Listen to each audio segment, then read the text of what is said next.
Also want to welcome you back as you welcome us back from a mini recess of sorts. I see a lot has changed here.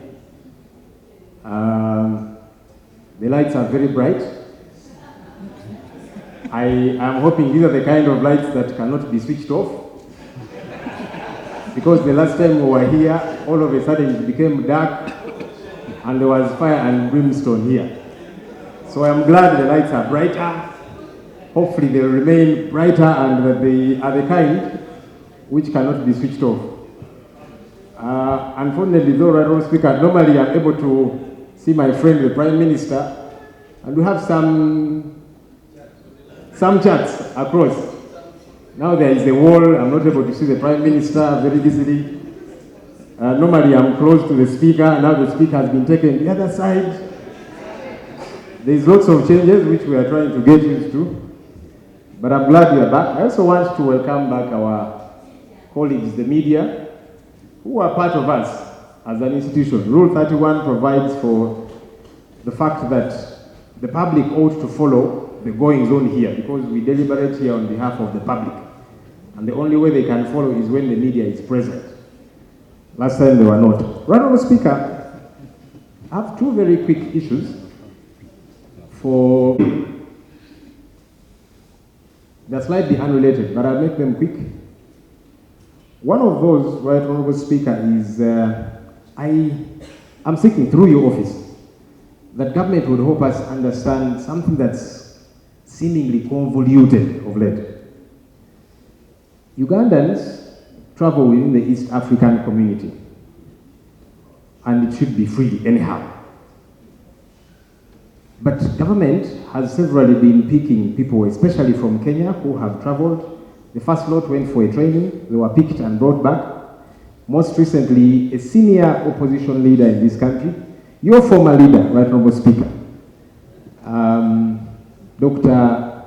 Kizza Besigye, was picked from Nairobi, Kenya, by Ugandan security operatives who brought him here, and now he's before the court-martial.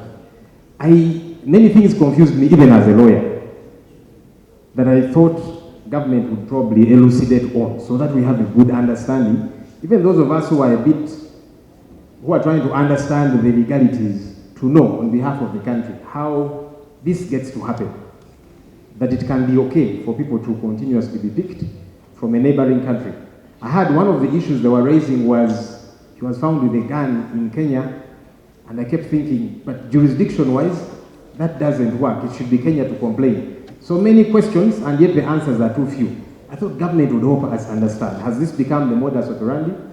As citizens, we normally travel to these other countries. As I had already said, there is a statement to that effect. Honorable Semujo, and he actually served it to my office.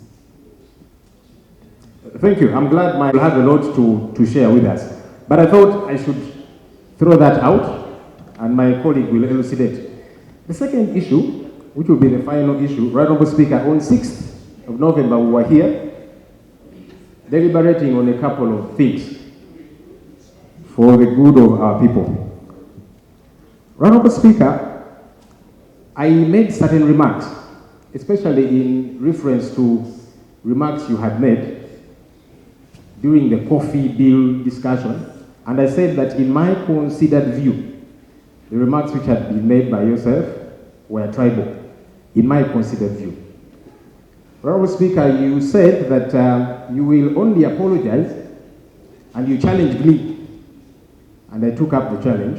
You said that you can only apologize if I table evidence showing that you made remarks which were tribal, in my view.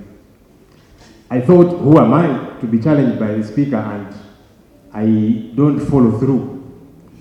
Honorable Speaker, I have carried some evidence which I want to table. You will look at it and examine it. It's both on CD and flash disk, which has got videos. Where is the origin of that? Of remarks that you made. Where is the origin of that? The origin is the national broadcaster, Uganda Broadcasting Corporation. But Honorable Speaker, you will examine them and you will give your ruling. My lord, Yes, Right Honorable Speaker. don't go on a fishing expedition. No, I am not. Because when you get what is being broadcasted there, it is not what I have said. The broadcaster is broadcasting its own things. It is not, if you want, go to the Hansard. That is, go to the Hansard and get it from there, and it will be authentic. And I can assure you, once you have it and it is authentic, this country has my apology. But most obliged. That's why I said, you see, even in court, we table evidence, and then there can be a ruling on the evidence. So when you asked me for evidence, I have just executed my duty to table it. You're going to examine it, Right Honorable Speaker.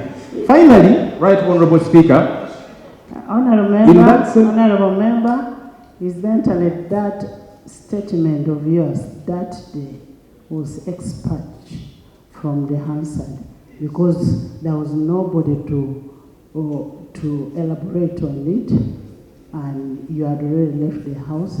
But going back to coffee bill, you've gone back to the coffee bill. Actually, the coffee prices have gone up. Right Honorable Speaker, as I wrap up, Honorable members, what Honorable Semuju wants to raise? First, give him time. Let me just wrap up and my colleague comes on. I'm just wrapping up, Right Honorable Speaker. And you have actually mentioned what I wanted to say, that, Honorable Speaker, you expand remarks from the Hansard about a claim that I made of security operatives raiding the chambers of parliament after the media was chased away, lights switched off, and our colleagues, including women, were bundled up by men and all of that. And I said, Right Honorable Speaker, who are these? Who, in my view, were security operatives? And you said that that was a defamatory statement because these were not operatives. I said, well, good enough the Speaker is our leader here. There are cameras here who can help us understand who raided this place, who manhandled Honorable Aisha and all the other people that were manhandled. And again, I know that there are cameras in here, but I said I'll still put it on recording. I have a CD here and a flash disk of people who raided these, our chambers, and manhandled people for you to examine and help us understand who were these. Because even right now, Honorable Speaker, you have said you don't know who these were. That actually worried me the most, because you are the head of this institution, you are our leader, and our safety is to a great extent your responsibility. So if my Speaker does not know who raided this place and manhandled members of parliament, I am actually very worried. And I'm hoping that, Honorable Speaker, you'll follow it up, because the evidence is here, as I have tabled it, for you to follow up and help us understand. Because if my Speaker doesn't know, then who knows? I thank you. Honorable, no, that evidence is not admissible.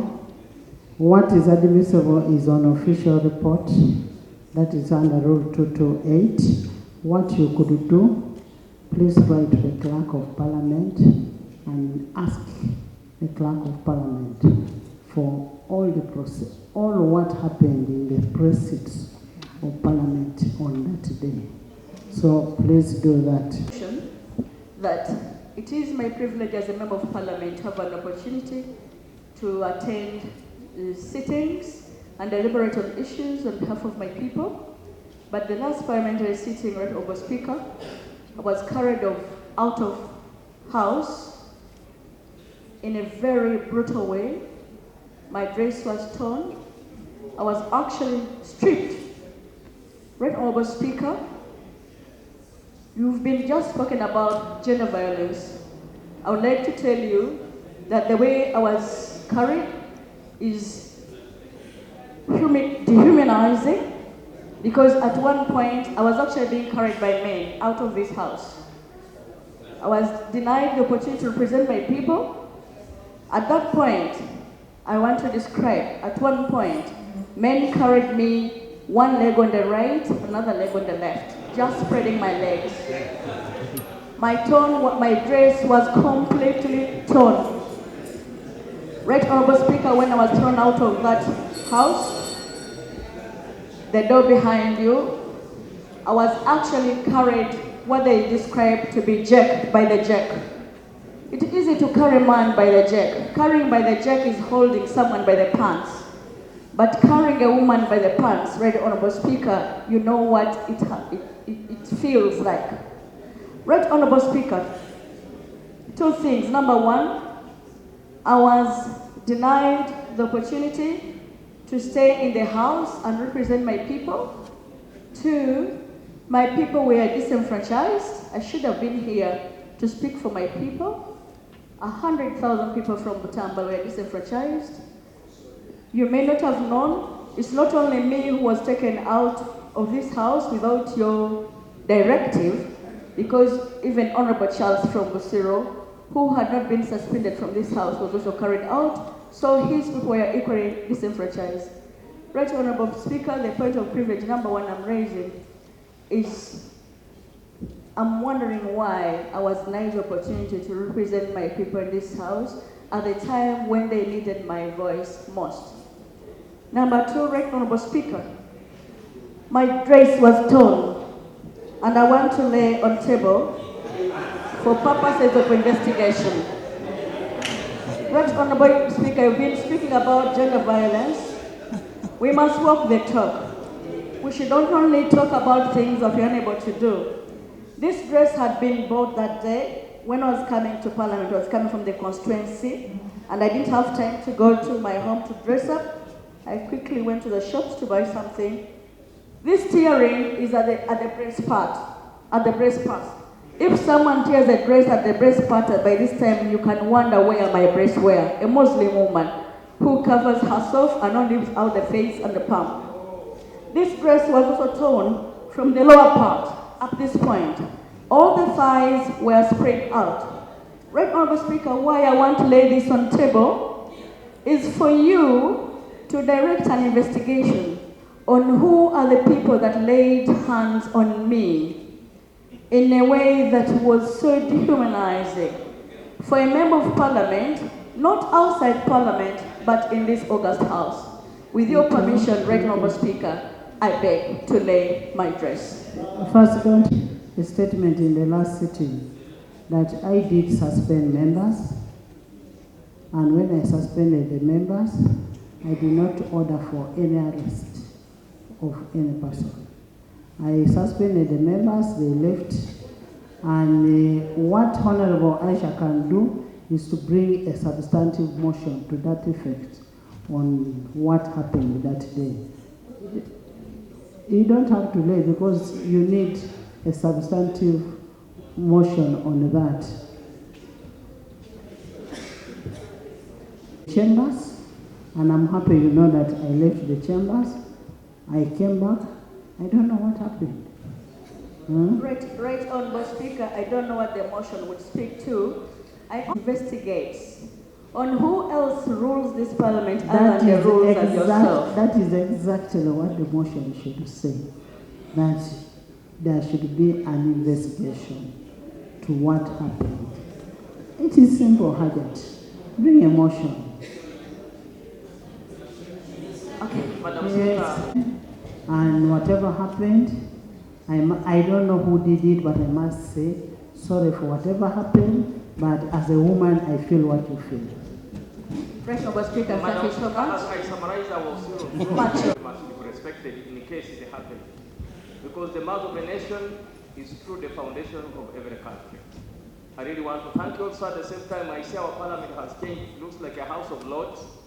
This makes Uganda and the country very proud. And thank you. You may be aware that Section 9(5) of the Public Finance Management Act 2015 requires the Minister of Finance, Planning and Economic Development to table the National Budget Framework paper by 30th day of December.